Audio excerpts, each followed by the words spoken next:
Hi எல்லாருக்கும் வணக்கம். பீஸா tower ஒரு டூர் முடிச்சுட்டு, அதுக்கப்புறம் அங்கேருந்து ஒரு 100 கிலோமீட்டர்ஸ் தூரத்தில ஃப்ளோரன்ஸ்ன்ற ஒரு ரீஜன். அந்த ஃப்ளோரன்ஸில ஒரு ஊருக்கு போயின்ட்டுருந்தோம். இங்கே பார்க்குறதுக்கு நெறைய இடம் இருக்கு. ஆனா பஸ்லேருந்து இறங்குன உடனே ஒரு அழகான ஒரு ஆறு ஒண்ணு நான் கண்ல பட்டது. அந்த ஒரு சின்னதா ஒரு அணையில ஆறு அழகா போயின்ட்டுருந்துச்சு.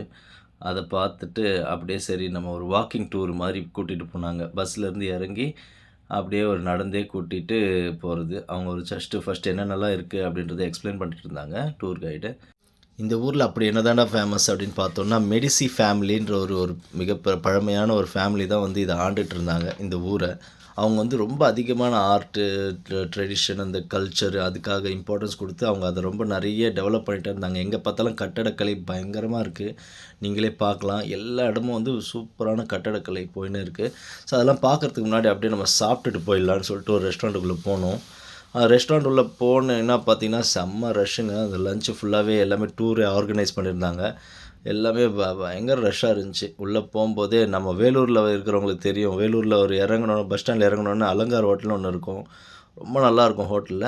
ஆனா நீங்க அங்க போனீங்கன்னா, சீட்டு கிடைக்கிறது அவ்ளோ கஷ்டம். அந்த மாதிரி ஒரு ரெஸ்டாரண்ட் தான் இது. கிடைக்கிறதுக்கு கொஞ்சம் அப்படி இப்படி தேடி கீடி இடத்த புடிச்சு, அழகா உட்காந்தேன். உட்காந்து எல்லாமே சரி என்னென்ன தேவையோ ஆர்டர் பண்ணலான்னு பார்த்தா, ஆனா ஆல்ரெடி அவங்க ஆர்டர் பண்ணிட்டு இருந்தாங்க.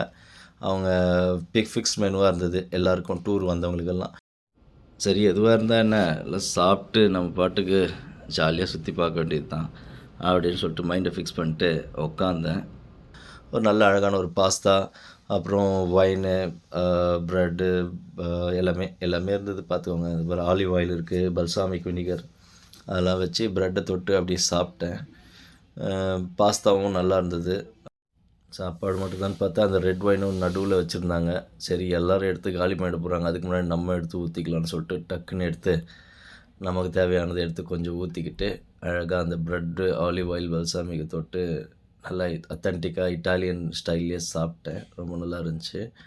அதுதான் இப்படி தான் அவங்க எப்பவுமே சாப்பிடுவாங்க. அவங்க பட்டர் யூஸ் பண்ண மாட்டாங்க பிரெட்டுக்கு. எப்பவுமே ஆலிவ் ஆயிலு, பல்சாமிக் வினிகர் போட்டு அத தொட்டு தான் சாப்பிடுவாங்க. நான் ஏற்கனவே சொன்ன மாரி டஸ்கனி ரீஜியன்ல ரொம்ப ஃபேமஸான ஒயின்ஸ்லாம் இருக்கு. ஸோ அவங்களோட ஃபேமஸான ஒயின வந்து நம்மளுக்கு டேபிள்ல வச்சிருந்தாங்க. அத எக்ஸ்பீரியன்ஸ் பண்ணணும் அப்படின்னு சொல்லிட்டு. அவங்களோட ஃபேமஸ் டெசர்ட் திராமிசு. திராமிசு அப்படின்னா லிஃப்ட் மீ அப் அப்படின்னு அர்த்தம் இங்கிலீஷ்ல. அந்த டெசர்ட்ட சாப்பிட்டேன். சாப்பிட்டு முடிச்சாச்சு. சாப்பிட்டு முடிச்சுட்டு அப்பாடா! சரி இதுக்கப்புறம் திருப்பி நடக்கணுமேன்னு சொல்லிட்டு எல்லாரும் சேர்ந்து அப்படியே நடந்தோம். அந்த சிட்டி ஃபுல்லா நடந்து நடந்து கிட்டத்தட்ட ஒரு 18 கிலோமீட்டர் இன்னைக்கு மட்டும் நடந்தோம்.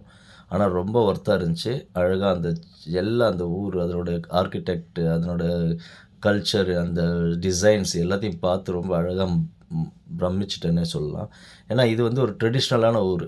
பழைய ஸ்டைல் அப்படியே மெயின்டெயின் பண்ற ஒரு ஊர் இது. அவங்களோட ரோடுலேருந்து எல்லாமே அப்படியே இருக்கும். எதுவுமே வந்து இப்பத்துக்கு ஏத்த மாரி மாத்திருக்க மாட்டாங்க. நீங்க நல்லா கவனிச்சீங்கன்னா தெரியும். அந்த ரோடெல்லாம் கூட பார்த்தீங்கன்னா, அப்படியே அந்த கருங்கல்ல புதைச்சு வச்ச மாரி தான் இருக்கும். அதுக்கு மேலலாம் எதுவும் பெருசா மாத்திருக்க மாட்டாங்க. அது அப்படியே தான் மெயின்டெயின் பண்ணிட்டுருக்காங்க. இன்னமும் அது கிட்டத்தட்ட 15ஆம் நூற்றாண்டுல கட்டப்பட்ட ஒரு சிட்டி இது. 15ஆம் நூற்றாண்டுல வந்து மெடிசி ஃபேமிலி அப்படின்னு சொல்லிட்டு ஒரு ஃபேமிலி தான் வந்து இந்த சிட்டிய உருவாக்குனாங்க, ஆண்டுட்டு இருந்தாங்க. அ அவங்க வந்து இந்த பேங்க், இந்த ட்ரேடிங், இந்த உலகம் பூரா வந்து எல்லாத்துக்குமே பணம் சப்ளை பண்றது, அந்த மாதிரியான ஒரு விஷயங்கள் தான் பண்ணிட்டு இருந்தாங்க. 17ஆம் நூற்றாண்டு கடைசி வரைக்கும் அவங்க வந்து ஆண்டுட்டு இருந்தாங்க. அதுக்கப்புறம் அவங்களுக்கு ஆண் வாரிசு இல்லன்றதுனால இப்ப நீங்க பார்க்குறது வந்து போன்டே வெச்சியோ அப்படின்னு சொல்றாங்க. போன்டே அப்படின்னா வந்து பிரிட்ஜ் அப்படின்னு அர்த்தம் இந்த ஊர்ல. வெச்சியோன்னா ஓல்டு பிரிட்ஜ் தான் வேற ஒண்ணும் கிடையாது. பழைய பிரிட்ஜ். அந்த பிரிட்ஜ் மேலேயே இப்பலாம் வந்து சின்னதா கடைங்கலாம் வச்சிருக்காங்க. இது கிட்டத்தட்ட ஒரு 400 வருஷமா அந்த பிரிட்ஜ் இருக்கு. இப்ப இதுதான் பேலஸு. இங்க பார்த்தீங்கன்னா, இங்க தெரியும். இந்த ராஜாவோட அந்த பேலஸ் இது. அந்த பேலஸ்லேருந்து அப்படியே அந்த பிரிட்ஜ் அப்படியே கனெக்ட் ஆயி அந்த சைடு போற மாரி. இந்த பேலஸ பார்க்கறதுக்கு தான் இந்த ஜனங்க இவ்வளோ அளவுக்கு வந்து கூடிட்டுருக்காங்க. தினமுமே இங்க வந்து ஜனம் ஜாஸ்தியா வந்துட்டே தான் இருப்பாங்க. ஏன்னா ரோமுக்கு வர்றவங்க எல்லாமே இங்க வந்துருவாங்க. ரோம்லேருந்து இது ரொம்ப கிட்ட தான். ஏன்னா இது ரோமுக்கும் இதுக்கும் ரொம்ப நெறைய கனெக்ஷன் இருக்கு. ஆ இப்ப வரலாற்று தொடர்புகள் நெறைய இருக்கு. இப்ப நீங்க பார்த்தீங்கன்னா, அந்த சிலைகள்லாம் இருக்கிறது எல்லாமே வந்து இந்த கட்டடக்கலைக்காக உதவுனவங்க. இந்த பெரிய பெரிய ஆர்டிஸ்ட்டு, ஆர்க்கிடெக்ட்டு, கலைஞர்கள் அவங்களோட நினைவா அவங்களோட சிலைய வச்சிருக்காங்க பக்கத்திலேயே. பாருங்க, இப்ப உள்ள போறதுக்காக தான் வெயிட் பண்ணிட்டுருக்கோம். உள்ள அந்த மெடிசி ஃபேமிலின்னு சொல்லியிருந்தேன் இல்லைங்களா, அந்த மெடிசி ஃபேமிலி வந்து அவங்க பேங்க் வச்சுட்ருந்தாங்க. அது நிறைய ட்ரேடிங்லாம் அதெல்லாம் பண்ணிகிட்ருந்தாங்க. நிறைய கரப்ஷனும் நடந்தது, பிரைபரி நடந்தது. அந்த பீரியடில் வந்து நிறைய கொடுமைகளும் பண்ணியிருக்காங்க ஜனங்களுக்கு. அதெல்லாம் ஒரு பக்கம் இருந்தாலும், அவங்களுக்கு வந்து ஆர்ட்டு, இந்த மாதிரி ஸ்கல்ப்சர்ஸு, இந்த மாதிரி விஷயங்கள்ல ரொம்ப அதீத ஆர்வம் இருந்தது. கடவுள், இந்த மாதிரி விஷயங்கள்ல ரொம்ப ஆர்வமாக இருந்தாங்க. அவங்க வந்து இதை வந்து ரொம்ப பறைசாற்றணும் அப்படின்றதுக்காக பெரிய பெரிய ஆர்டிஸ்ட்டு லைக் மைக்கேல் ஆஞ்சலோ கேள்விப்பட்டிருக்கலாம் நீங்கள். அவரை வச்சு வந்து நிறைய உருவாக்குனாங்க இங்கே. நிறைய சிலைகள், நிறைய ஸ்கல்ப்சர்ஸ் எல்லாமே உருவாக்குனாங்க. இந்த பேலஸ் பாருங்கள், இதுதான் ஓல்ட் பேலஸு. அதெல்லாம் உருவாக்குனாங்க. அவர் மைக்கேல் ஆஞ்சலோவுடைய பெஸ்ட்டு ஸ்கல்ப்சர் தான் வந்து டேவிட் அப்படின்வாங்க. டேவிட் ப்ரொஃபட் டேவிட் அப்படின்னு சொல்லிட்டு நீங்கள் கிறிஸ்டியன்ஸாக இருக்கிறவங்களுக்கு ஓரளவு தெரிஞ்சிருக்கலாம். அவரோட சிலையை நம்ம போய் பார்க்க போகிறோம் இப்போது. இதுக்கப்புறம் அவரோட சிலை ரொம்ப வேர்ல்டு ஃபேமஸான சிலை. அந்த மைக்கேல் ஆஞ்சலோ வந்து அந்த ஒரு சிலையை வடித்தார். 15ஆம் நூற்றாண்டில் வடித்தார். இப்போ இங்கேருந்து உங்களுக்கு வந்து ஃபுல் வியூ கிடைக்குது பாருங்கள். நல்ல ஒரு வியூ கிடைக்கும். அந்த ஓல்ட் பேலஸோட வியூ ஃபுல்லாகவே தெரியும். இதுதான் ஓல்ட் பேலஸ். இப்போ நம்ம வந்து இதை பார்த்துட்டு நெக்ஸ்ட்டு வந்து போகிறது வந்து ஒரு ஒரு கேத்தட்ரல், ஒரு சர்ச்சுக்கு தான் போகிறோம். அந்த சர்ச் உள்ளே போகிறதில்ல, ஜஸ்ட் வெளியேருந்து பார்க்க போகிறோம். அதனோட ஆர்கிடெக்ட், அதனோட டிசைன்ஸ்லாம் பார்க்க போகிறோம். இப்போ பார்த்தீங்கன்னா நம்ம ரோட்டில் போயிட்டு இருக்கும்போது பார்த்திங்கன்னா எல்லாமே சைடெல்லாம் வந்து modernised shop, new brand showrooms எல்லாமே வச்சுருக்காங்க. பட் அந்த ஒரிஜினாலிட்டி மாறாமல், அந்த ஒரிஜினாலிட்டியோட பில்டிங்ஸு, அதனோட இது எதுவுமே டேமேஜ் ஆகாமல் அப்படியே அதுலேயே வந்து நியூ மாடர்ன் பிராண்ட்ஸும் வச்சுருக்காங்க. பார்க்கும்போது தெரியுது. அது ரொம்ப நல்லாயிருக்கு, இன்ட்ரெஸ்டிங்காக இருக்கும். எந்த இடத்துலையுமே இந்த மாதிரி கிடையாது. நம்ம எல்லாத்தையுமே பார்க்குறோன்றத விட, எவ்வளோ இடம் பார்க்குறோன்றத விட, அந்த இடத்துல சும்மா சிம்பிளாக அப்படியே ஒரு வாக் போனாலே அதில் ஒரு சந்தோஷமாக இருக்குங்க. எந்த ஒரு ஊருக்கு போனாலும், நீங்கள் நம்ம ஊர்லேயே கூட எங்கேயாவது டூர் போனால் கூட, அங்கே எல்லா இடத்தையும் சுற்றி பார்க்குறதும் இல்லாமல், அந்த லோக்கல் இடத்த சிம்பிளாக ஒரு வாக் போய் பார்க்குறது எப்போவுமே ரொம்ப நல்லாயிருக்கும். நீங்கள் நல்லா கவனிச்சுருந்தீங்கன்னா தெரியும். நீங்கள் எல்லா கோயிலுக்கு போகலாம், எங்கெங்கே என்னென்ன இடம்லாம் பார்க்கணுன்னு நினைக்கிறோமோ பார்த்துட்டு, கடைசியாக ஒரு நாள் வந்து அந்த லோக்கல் லைஃபோட அந்த ஒன்றி அது ஒரு வாக் போய் அவங்களோட லைஃப் ஸ்டைல் பார்க்குறதோ, இல்லை அவங்களோட லாங்குவேஜ் பார்க்குறதோ, அந்த மாதிரி விஷயங்கள் நம்ம கற்றுக்கிறதுல ரொம்ப இன்ட்ரெஸ்டிங்காக இருக்கும். நீங்கள் அதை ட்ரை பண்ணி பாருங்கள். இப்போ நம்ம அந்த கத்தீட்ரல் சர்ச்சுக்கு வந்துட்டோம் பாருங்கள். இதுதான் அந்த 2வது ஒரு பெரிய பேலஸ். இதுதான் முக்கியமான பேலஸு இது கத்தீட்ரலில். இதில் வந்து பயங்கர ஆர்டிஸ்டிக்காகவே இருக்குது எல்லாமே. ரொம்ப சிற்பங்கள்லாம் வந்து நுணுக்கமாகவே செதுக்கியிருக்காங்க. அது ரொம்ப இன்ட்ரெஸ்டிங்காக இருக்குது. அஃப்கோர்ஸ் நம்ம ஊரில் இல்லாத சிற்பம் இல்லை, நம்ம ஊரில் இல்லாத கலை இல்லை. பட் இதுவும் கொஞ்சம் டிஃப்ரெண்ட்டாக இருக்குது. இதை பார்க்கும்போது கொஞ்சம் டிஃப்ரெண்ட்டு கலர்ஸ்லேருந்து எல்லாமே கொஞ்சம் டிஃப்ரெண்ட்டாக இருக்குது. அதனால் அது பார்க்குறதுக்கு இன்ட்ரெஸ்டிங்காக இருக்குது. இப்போ நெக்ஸ்ட்டு நம்ம பார்க்க போகிறது வந்து அந்த மியூசியம். அந்த மியூசியத்துக்கு உள்ளே தான் இப்போ போயின்ட்டுருக்கோம். இந்த மியூசியம் பார்த்திங்கன்னா உங்களுக்கே தெரியும் பாருங்கள், எவ்வளோ அழகான ஆர்டிஸ்டிக்காக இருக்குது. இதுக்குள்ளே தான் வந்து மைக்கேல் ஆஞ்சலோட டேவிட் அந்த ஸ்டாச்சு, அந்த அவருடைய ஸ்கல்ப்சர் அங்கே தான் இருக்குது, உள்ளே தான் இருக்குது. அதை தான் பார்க்க போகிறோம். அதனோட டீட்டெயில் வந்து அதை பார்க்குறதுக்கு தான் ஜனங்கள் இவ்வளோ பேர் வந்துட்டுருக்காங்க. ஏன்னா அது வேர்ல்டு ஃபேமஸ்ஸு. அவருடைய முதல் படைப்பில் முதல்ல ஒரு மார்பிள் ஸ்டோன்லேயே பண்ண ஒரு சிலை. இதெல்லாம் வந்து சின்ன சின்ன சாம்பிள்ஸ், இதெல்லாம் வந்து சின்ன சின்ன டீட்டெயில்ஸ் இருக்குது. அதை பற்றி அவங்க இந்த ஆர்ட்டில் இன்ட்ரெஸ்ட் இருக்கிறவங்க அதை பற்றி, அது மட்டும் இல்லாமல் ஜென்ரலாகவே இதை பற்றி தெரிஞ்சுக்கணுன்னு ஆசைப்பட்றவங்க நிறைய பேர் வந்து இதெல்லாம் பார்க்குறாங்க. அவருடைய ஆர்ட்டு தான் மொத்தமே இருக்குது இங்கே. இது வந்து கேலரியா அகாடமி அப்படின்னு சொல்லிட்டு வச்சுருக்காங்க. இதெல்லாம் வந்து நிறைவு பெறாத சிலைகள் சைடில் வச்சுருக்காங்க. இதுதாங்க டேவிட் பாருங்கள், முழு நிர்வாணமான சிலை தான். ஆனால் அதில் வந்து இதை வந்து அவ்வளோ வந்து ஒரு நம்ம வந்து இதை திடீர்னு பார்க்கும்போது நம்மளுக்கு ஒரு காமெடியாக இருக்கும், என்னடா இது அப்படின்ற மாதிரி இருக்கும். ஆனால் அதில் ஜனங்க வந்து அதை அப்படி உன்னிப்பாக கவனிக்கிறாங்க. அதில் இருக்கிற சின்ன சின்ன டீட்டெயில்ஸு இதெல்லாம் வந்து ரொம்ப அழகாக அப்ரிஷியேட் பண்ணுறாங்க. அது இல்லாமல் பாருங்கள், அங்கே இந்த ஜீசஸோட ஃபோட்டோஸ், அவரோட ஸ்டோரி, அந்த ஸ்டோரியை பேஸ் பண்ண அந்த ஃபோட்டோஸ் வந்து அந்த ஃப்ரேம் எல்லாம் இருக்குது, ஆர்ட் ஒர்க் எல்லாம் இருக்குது. இதெல்லாம் வந்து புரிஞ்சவங்களுக்கு நல்லா கவனித்து பார்ப்பாங்க. நம்மளுக்கு அந்தளவுக்கு ஒன்றும் புரியல, பட் ஏதோ ஒன்று அப்படி பார்த்துட்ருக்கேன். அந்த மியூசியமில் ஓரளவுக்கு பார்த்தாச்சு, எல்லாமே பார்த்துட்டு அந்த டேவிட் ஸ்டாச்சு தான் பார்க்கணுன்னு நினச்சேன், அது பார்த்தாச்சு. அதுக்கப்புறம் வெளியே வந்தீங்கன்னா தெரு எல்லாமே ஆர்டிஸ்ட் தாங்க. மொத்தம் இந்த ஊரெல்லாம் ஆர்டிஸ்ட்டுங்களாக இருக்காங்க பாருங்கள். எல்லாம் அங்கங்கே ஆளுங்க உட்கார வச்சுக்கிட்டு அங்கங்கே படம் வந்துகிட்டே இருக்காங்க பாருங்கள், எல்லோரும் அவங்களோட கார்ட்டூன் ஃபேஸ் வரைஞ்சிட்ருக்காரு அவர். அதெல்லாம் அப்படி சரின்னு பார்த்தேன். என்னடா வரைகிறாருன்னு சொல்லிட்டு அப்படி சுற்றி கித்தி பார்த்தேன். அவர் வரைகிறது மறைச்சு வச்சு வரைகிறாரு.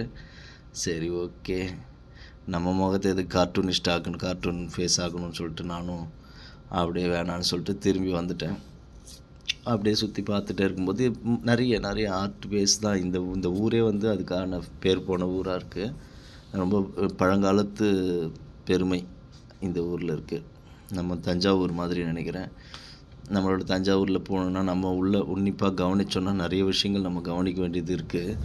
அதை நம்ம கவனிக்கிறது இல்லை. பொதுவாக அப்படி ஜாலியாக அப்படி போயிட்டு வந்துடுறோம். இப்போ பாருங்கள், இந்த கட்டட கலையில் வந்து அதில் உள்ள டீட்டெயில்ஸ்லாம் வந்து பார்த்திங்கன்னா ரொம்ப மைன்யூட்டாக இருக்கும். ரொம்ப அழகாக தத்ரூபமாக அழகழகாக வடிச்சிருப்பாங்க. அதுதான் இதில் அழகு. பாருங்கள், இது எல்லாமே வந்து ஃபுல்லாகவே கையில் செதுக்கினது. அதுதான் இங்கே ரொம்ப ஸ்பெஷலே. இந்த கேசலில் ரொம்ப அந்த கலர், நேச்சுரல் கலர் அந்த காலத்துலேயே நான் சொல்கிறது. இது பார்த்தாச்சு. இப்போ வந்து முக்கியமான ஒரு ஸ்டாச்சு உங்களுக்கு காமிக்கணும். இங்கே பாருங்கள், இந்த ஸ்டாச்சு வந்து பார்த்திங்கன்னா ஒரு மூவி உங்களுக்கு ஞாபகம் வரும். அக்வாமேன் ஞாபகம் வரும் உங்களுக்கு. அக்வாமேன் படமே இந்த கேரக்டரை வச்சு தான் எடுத்தாங்க. இந்த கேரக்டரோட பேர் வந்து நெப்டியூன். இது வந்து பார்த்திங்கன்னா கடல் அரசன் அப்படின்னு சொல்கிறாங்க. God of ocean. கடல் அரசன் இல்லை, கடல் கடவுள். காட் ஆஃப் ஓஷன் அப்படின்னு சொல்கிறாங்க. சுற்றி இருக்கிற எல்லாமே சிம்பிள்ஸ் எல்லாமே பார்த்திங்கன்னா கடலில் ஓரியன்டாகவே இருக்கும். இந்த கடல் கன்னி, இந்த மாதிரி ஃபிஷ்ஷு, அதுக்கான இது எல்லாமே இருக்கும். நம்ம நாட்டில் பிலீவ் பண்ணுற நிறைய விஷயங்கள் இவங்கக்கிட்டேயும் அந்த ஃபாலோ பண்ணியிருக்காங்க. இவர் தான் வந்து ஹெர்குலஸ் அங்கே நிற்கிறார் இல்லைங்களா, அவர் தான் ஹெர்குலஸ். நம்ம கேள்விப்பட்டிருக்கோம். ஹெர்குலஸ் சைக்கிள் நம்ம கேள்விப்பட்டிருப்போம். பட் வீரன், மகாவீரன் அப்படின்னு சொல்லிட்டு ஒரு பிலீஃப் இருக்கு இல்லையா. ஸோ இவர் தான் அது ஹெர்குலஸ். இந்த பேலஸ் நம்ம முன்னே பார்த்தோம் இல்லைங்களா, அந்த பேலஸ் பக்கத்தில் இப்போ நீங்கள் பார்க்குறது வந்து அந்த டேவிடோட ஸ்டாச்சு தான். அந்த டேவிடோட ஸ்டாச்சு வந்து இது வந்து அதனோட ரிப்ளிகா, அதே மாதிரியே ரெடி பண்ணுறது, அதே மாதிரி ரிசம்பிளன்ஸாக வந்து ரெடி பண்ணியிருக்காங்க. அந்த முதல்ல நம்ம மியூசியமில் பார்த்தது தான் original David statue, Michael Angelo பண்ணது. இதெல்லாம் வந்து அதனோட அதே மாதிரியே இப்போ ரீசண்ட் பீரியடில் பண்ணுது. இங்கே ஒரு ஸ்டாச்சு இருக்குது. இது பாருங்கள், ஒரு பெண் வந்து ஒரு ஆள் மேலே காலை வச்சு மிதிச்சுக்கிட்டு தலையை மட்டும் வெட்டி தலையை தூக்கி நிற்கிற மாதிரி இருக்குது பார்த்தீங்களா. நம்ம ஊரில் கூட அந்த ஒரு அம்மன் வந்து தலையை வெட்டிட்டு அப்படியே நிற்கிற மாதிரி இருக்கும். அது என்ன அம்மன் பேர் தெரியல. பட் அதே மாதிரியே ஒரு ஸ்டாச்சு இங்கேயும் இருக்குது பாருங்கள். நிறைய விஷயங்கள் எல்லாமே ஒரே மாதிரி இருக்குது. இது வந்து அந்த காலத்தில் அந்த ராஜாவுடைய வீரத்தை பறைசாற்றுற மாதிரியான விஷயங்கள்லாம் வந்து போர்ட்ரேட் பண்ணியிருக்காங்க இந்த ஸ்டாச்சுவில். இதெல்லாம் அங்கங்கே அப்படியே வச்சுருக்காங்க. ஆனால் அதில் வந்து அந்த காலத்தில் வந்து ராஜாவோட வீரத்தை வந்து அந்த எதிரி நாட்டுக்கு போய் படையெடுத்து அங்கே இருந்து அந்த பெண்ணை கடத்தி கொண்டு வர்றது தான். அது பாருங்கள், அங்கே கீழே இருக்கிறது வந்து அவங்க ஹஸ்பண்டு, அதை தூக்கிட்டு போகிறது வந்து அவரோட ஒய்ஃபு, அந்த மாதிரி. ஸோ அவங்கள வந்து தூக்கிட்டு போகிறாங்க, ராணியை வந்து தூக்கிட்டு போகிறாங்க, ராஜா வந்து கீழே விழுந்து கெஞ்சுற மாதிரி. அந்த மாதிரி ஒரு ஸ்டாச்சு வச்சுருக்காங்க. ஸோ இங்கே பார்த்தீங்கன்னா தெரியும் உங்களுக்கு, ஜனங்க எவ்வளோ பேர் வந்து அப்படி திருவிழா மாதிரி. இது தினம் இங்கே கூட்டம் இருந்துக்கிட்டே தான் இருக்கும். எல்லாமே வந்து ஓரளவுக்கு விலை ஜாஸ்தியானதாக இருக்கும் இங்கே, ஏன்னா ஜனங்க வந்துக்கிட்டே இருக்கிற இடம் இது. ஸோ நம்ம மெரினா பீச் மாதிரி ஜனங்க என்றைக்கும் குறையாமல் இருக்குது. ஸோ இதை பார்க்குறது, இதை பற்றி ஆராய்ச்சி பண்ணுறவங்க வராங்க, படிக்கிறவங்க வராங்க. நிறைய ஸ்டூடெண்ட்ஸ் தான் இதை பற்றி நிறைய படிக்கிறதுக்காக வராங்க. அது மட்டும் இல்லாமல் டூரிஸ்ட்டு ஏகப்பட்ட பேர் இதை பார்க்கணுன்றதுக்காக எங்கெங்கேருந்து வந்து உலகத்துலேருந்து எங்கெங்கேருந்தோ வந்துட்டுருக்காங்க. எனக்கு லக்கி தான், நான் வந்து எல்லாமே ஃப்ரீயாகவே வந்துட்டேன். ஏன்னா இது கெஸ்ட்டு என் கூட வந்தவங்க எல்லாருமே நிறைய காசு பே பண்ணி தான் வந்திருக்காங்க இந்த டூருக்கு. ஷிப்பில் வந்தாலும் டூருக்கு எக்ஸ்ட்ரா பே பண்ணியிருக்காங்க. நான் வந்து எல்லாமே அவங்க கூடவே வந்ததுனால எனக்கு எல்லாமே ஃப்ரீ தான். ஸோ எனக்கு வந்து ஓகே தான். ஏன்னா டைம் தான் ரொம்ப கஷ்டம், டியூட்டி இருக்கும்போது வர்றது கஷ்டம். பட் டைம் கிடச்சா தாராளமாக வரலாம். இது வந்து பாருங்கள், இங்கே ஏதோ ஒரு ப்ரொட்டஸ்ட் நடந்துகிட்ருக்கு. இது வந்து நான் ஏற்கனவே சொன்ன மாதிரி அந்த டேவிட் வந்து சிம்பிள் ஆஃப் ஃப்ரீடம் அப்படின்னு சொல்லுவாங்க. அந்த ஃப்ரீடம்காக இங்கே வந்து ஏதோ ஒரு போராட்டம் பண்ணிகிட்ருக்காங்க. யாரையோ விடுதலை செய்யணும்னு சொல்லிட்டு எல்லோரும் மௌனமாக வந்து போராட்டம் பண்ணிகிட்ருக்காங்க. சரி, அதையும் பார்த்தாச்சு. அது அந்த லோக்கல் இஷ்யூ ஏதோ நடந்துகிட்ருக்கு. சரி, நமக்கு எதுக்குன்னு சொல்லிட்டு ஓரமாக ஒதுங்கியாச்சு. காலையில் வரும்போதே பஸ்ஸில் வந்து நமக்கு மீட்டிங் பாயிண்ட் ஒரு இடம் கூட சொன்னாங்க. அந்த இடத்த தேடி தான் நான் இப்போ போயிட்டுருக்கேன். அந்த இடத்த தேடி கண்டுபிடிக்கணும். வந்தாச்சு. பஸ்ஸும் கரெக்டாக வெயிட்டிங்கில் இருக்குது. உள்ளே ஏறிட்டு அவ்வளோதான், ரொம்ப டயர்ட் ஆகிடுச்சிங்க. கிட்டத்தட்ட ஒரு 18 கிலோமீட்டர் நடந்திருக்கேங்க. என்னாலே நம்ப முடியல. நடந்திருக்கேன். திருப்பியும் அந்த ஆறை ஒரு முறை பார்த்துட்டேன். நான் ரொம்ப பிடிச்சிருந்துச்சி. அந்த ஆறு அழகாக இருக்குது. ஸோ அதையும் ஒரு முறை பார்த்துட்டு திருப்பி நம்ம பஸ்ஸில் ஏற வேண்டியது தான். டிரைவர் அங்கிள் நம்மளுக்காக வெயிட் பண்ணிகிட்ருக்காரு. அப்படியே ஏறிட்டு அவ்வளோதாங்க. இது ஏறிட்டு இன்னும் ஒரு 2 ஹவர்ஸ் டைரெக்டாக கிளம்பி வேண்டியிருக்கு. 2 ஹவர்ஸ் நம்மளுக்கு ஒரு மிகப்பெரிய டைம். அந்த டைமில் அழகாக நல்லா ஒரு 1 ஹவராவது தூங்கணும். இந்த ஃபுல் வீடியோவும் பார்த்தவங்களுக்கு ரொம்ப தேங்க்ஸ். ஓகே, பிடிச்சிருந்தால் லைக் பண்ணுங்கள், ஷேர் பண்ணுங்கள், சப்ஸ்கிரைப் பண்ணுங்கள். அடுத்த வீடியோவில் சந்திக்கலாம். பாய்.